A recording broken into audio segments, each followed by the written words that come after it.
Donc, quels sont les grands challenges qui empêchent justement cette adoption? Nous avons une promesse prometteuse qui permet de minimiser les ressources, d'améliorer la collaboration et d'optimiser les ressources. Et malgré ça, nous avons un taux d'adoption qui ne répond pas aux attentes. Donc, on va classer les attentes en fonction des différents, on va les catégoriser les professionnels qui sont concernés. Donc, on va commencer par les professionnels de l'AEC. Donc, l'AEC, c'est l'Architecture, Engineering, Construction. L'administration, l'État, en tant que représentant de l'autorité civile, l'établissement de formation. Donc, ces trois composantes, on va voir quels sont les handicaps ou bien quels sont les obstacles qui empêchent la promotion du BIM dans le secteur. On va commencer par les professionnels. Donc, il y a en principe quatre grandes familles de raisons, bien d'obstacles. Premier, c'est le coût. Deuxième, c'est la complexité. Le troisième, c'est le risque. Le quatrième, c'est la résistance au changement. Donc, le coût d'investissement, c'est en termes d'achat de logiciels, développement et aussi du matériel, aussi du développement des compétences, que ce soit en formation, bien en recrutement. Et la complexité, bien sûr, donc passer d'un modèle réel, donc un modèle classique, CAD, simple, séquentiel, vers un modèle, donc ça nécessite une courbe d'apprentissage abrupte, donc ce qui nécessite une courbe d'apprentissage beaucoup difficile à gérer, c'est ce qui constitue un handicap. Pour le risque, nous avons deux volets. Donc, le ROI, donc le retour en investissement, qui est incertain. Actuellement, il n'y a pas d'études qui sont faites pour justement chiffrer l'impact de l'utilisation du BIM dans le processus, que ce soit dans les bureaux d'études, dans le bureau d'architecture, dans les entreprises, pour les maîtres d'ouvrage. Il n'y a pas d'études vraiment qui sont fiables dans ce sens. Et la version au risque, donc en adoptant le BIM, on risque de perturber donc la chaîne de valeur, on risque d'avoir des retards dans les projets.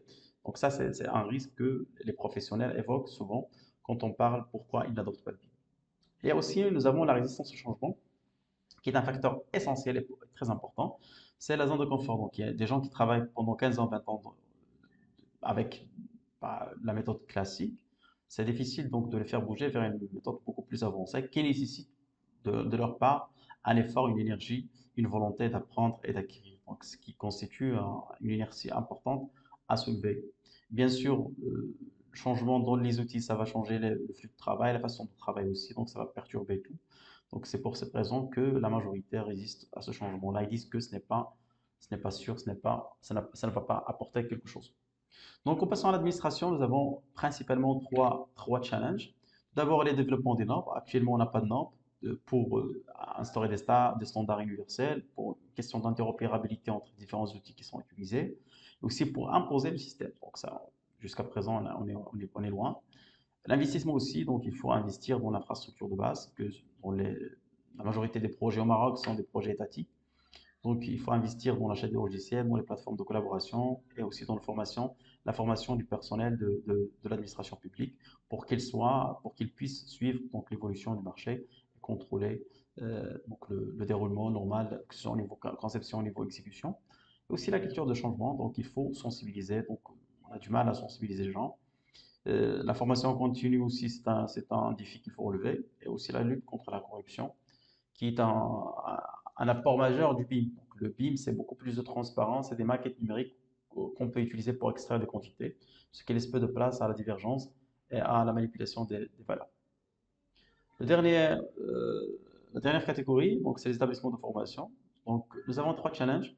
Nous avons des ressources financières et technologiques qui sont limitées en termes de formateurs, en termes de logiciels, en termes d'équipement. Nous avons également une nécessité d'actualiser l'ingénierie de formation, c'est-à-dire les modules, euh, tout d'abord former les professionnels et aussi la mise à jour des problèmes, donc ce qui constitue un handicap. La collaboration limitée avec les professionnels, donc il n'y a que des stages, donc des événements ponctuels qui sont timides, qui ne répondent pas aux attentes d'un système où nous avons vraiment des collaborations pour faire aboutir des projets en profitant de l'énergie et du savoir-faire des universités ou bien des centres de formation pour travailler sur des projets pratiques et réels qui sont offerts ou bien encadrés par les professionnels de la RC.